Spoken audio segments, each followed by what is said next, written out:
The fictional planet Dune is so incredibly hot that it can reach 160 degrees during the day, and where water is so scarce that it can be measured in human lives. Each one of these drinks every day the equivalent of 5 men, 20 palm trees, 100 lives. Hi, I'm Michael Wyetzner, and I've been an architect for over 35 years. Today, we're going to explore how the architecture of Dune teaches us the difference between adapting to an environment and just surviving it. Dune mostly takes place on the desert planet of Arrakis. And on this planet, there is a little mouse who is adapted to the extreme conditions of the desert. In the world of Dune, that mouse is called Muad'Dib, and there are a few interesting notes about that name. It actually comes from the Arabic word for a tutor or teacher. It's also the chosen common name of Paul Atreides, which shows us that he intends to learn from the desert and not impose his ways upon it. So first, let's take a look at Arakeen. And it is clear from the scale of this building that it is not here to make friends. It is here to dominate. In the book, it is described as the largest structure ever built by man, which is obviously inspired by the pyramids of Giza, which was like the largest building in the world for like 3,800 years. Let's get a closer look at the palace. Okay, so here's everything that jumps out at me. You can see how everything is sloped to deflect the wind from all the sandstorms. And the entire complex appears to be made out of poured-in-place concrete. There's a definite lack of windows, which is done to control the solar heat gain inside the building. So they obviously want to let some natural light inside the building, but the heat is so intense that they have to control it, and they use these massive concrete planes that are pivoted to close off the heat from getting inside. My lord, the sun's getting too high. We need to seal the doors. They use other strategies to control the heat, like light wells and screens. And these screens are known as jali, which were used historically throughout Middle Eastern architecture to allow the light in and yet mitigate the heat. According to the production designers, they were inspired by Egyptian pyramids and also Aztec pyramids and the ziggurats of Mesopotamia. And the main palace, on closer inspection, is inspired by the Pyramid of the Sun in Mexico. In addition to the Pyramid of the Sun, there was also the Pyramid of the Moon, but more on the moon later. You can clearly see these influences, but at the same time, this takes place 8,000 years in the future, and it reminds me of some more modern architectural and artistic influences also. One artist's work this reminds me of is Michael Heiser, who created this amazing piece of land art in the middle of the desert in Nevada, which he called just plainly City.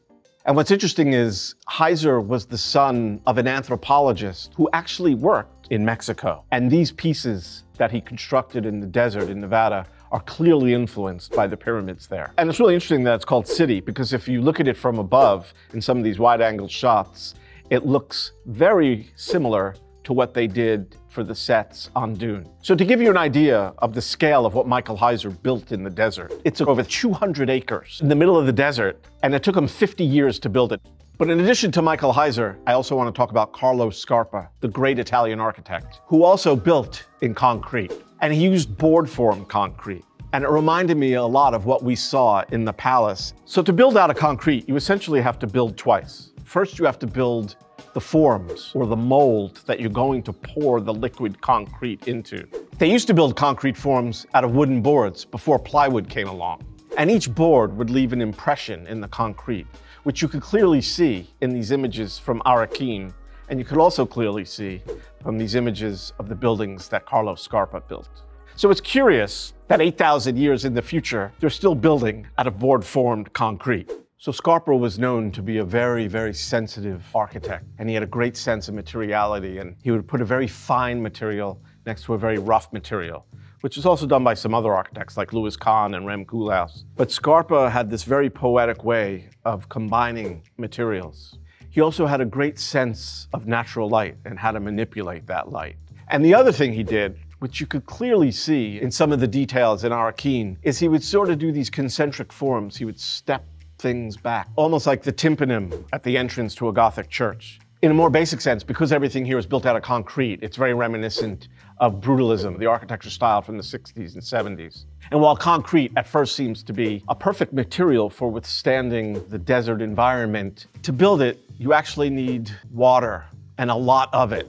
So the idea that the largest building ever was built out of concrete, which requires water, a massive amount of water, while people are dying of thirst, seems like the height of arrogance. Of course, the desert of Dune is wildly different from the wet and lush world that Paul has arrived from. And what really drives home this point is when Paul tells Zendaya's character about swimming, because she can't imagine that much water in one place. When you see sand here, imagine water. If you dive in, it's called swimming. I don't believe you. So let's take a look at Paul's homeworld, Caladan. So here's everything that jumps out at me. So the big difference here is that this environment and this climate is very different. They're trying to bring light into the space, and they're doing so through the use of these circular openings. And these circular openings in Chinese architecture are known as moon gates. So moon gates traditionally were used in Chinese architecture to enter into a garden, and they were very symbolic of the idea of passing from one world into another world, the transition between one space into another space. And so I think there's an implied symbolism here of the transition that Paul is about to undertake. The first time we see Paul Atreides in the film is through one of these moon gates. And also the first time Paul learns about Arrakis, we see him through a moon gate again. And the first time he meets the Bene Gesserit for his test, he passes through one of these moon gates. And he even receives a warning from his family physician in Mandarin Chinese, which is maybe a subtle nod to the architectural symbolism of this scene. Circles continue to appear as a motif throughout the film, including the spaceships that fold space and time, and even the mouth of the sandworm Shai Hulud. Interestingly, the name of the sandworms, Shai Hulud, is also inspired from the Arabic. Shai comes from Shayun, which means thing, and Hulud roughly means immortality or eternity, which is also another symbolic meaning of the circle. And now let's talk about the architecture of the native people, the Fremen. Here's everything that jumps out at me. What I love is that it appears to be just carved out of the mountain.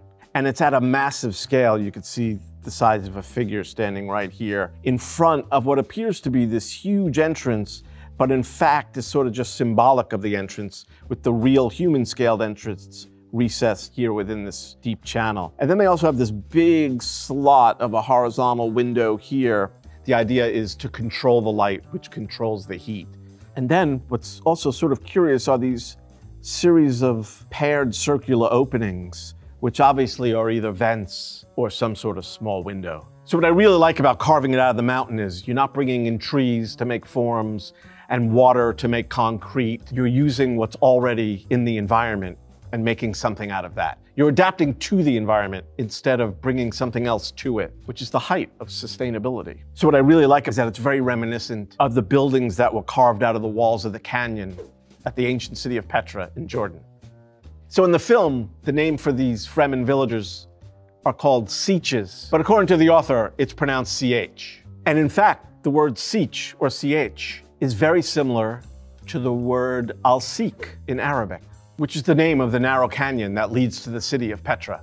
So this spectacular sandstone city of Petra was built by the Nabateans in the 3rd century BC, where they carved temples, tombs, and stables into the soft stone cliffs. And in an interesting parallel to the film, it would have said that Petra was created by Moses when his staff struck the rock that brought forth water to the Israelites. And in the book, like Moses, Paul is considered to be a liberator who will bring the Fremen people to freedom. So there are other examples of how the Fremen and their architecture have adapted to the desert, such as the fabric tents that we see later in the film. So the various tent constructions in the film appear to reference real-world desert cultures, such as the traditional tent of the nomadic Bedouin people who call the deserts of the Middle East their home. These tents are called Beit al-Shar, which literally translates to house of hair. So the thing about these traditional tents is that they were very suited to their environment because they were light and transportable. They were made out of animal hair. They allowed the breeze to flow through when it was dry. And the fibers would swell up and prevent the water from coming through, and the oil would shed the water from the roof when it was wet, although that's not really a concern for Arrakis. By living and adapting to an extreme climate like this, the people settling there are forced to come up with new and innovative designs. So that's just some of the architecture from part 1 of Dune. If you want to see a breakdown of the architecture in part 2, let us know in the comments below.